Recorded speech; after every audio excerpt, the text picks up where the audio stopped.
kitobda shunaqa bir ajoyib ma'lumotni o'qib qoldim, sizlar bilan ham bo'lishkim keldi. Yaponiyada 4-sinfgacha umuman fanlar va harflar o'rgatilmas ekan. Nimaga?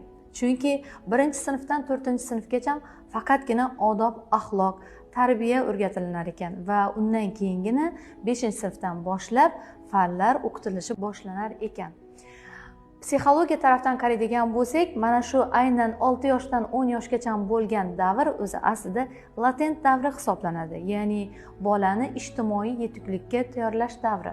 Bu davrda bolalarda tartib, intizom, qadriyat, halol, harom, to'g'ri, noto'g'ri fikrlari to'g'ri shakllanadi. Albatta tarbiya tarzida va undan keyingina o'smirlik davri boshlanadi. Aziz ota-onalar, farzandingizni 6 yoshdan 10 yoshgacha bo'lgan davriga e'tiborli bo'lishingizni so'rayman. Sababi undan keyin o'smirlik davri ham yaxshi holatda o'tadi. Va aziz ota-onalarga farzand tarbiyasiga taalluqli kitoblar o'qib turishni ham tavsiya qilaman.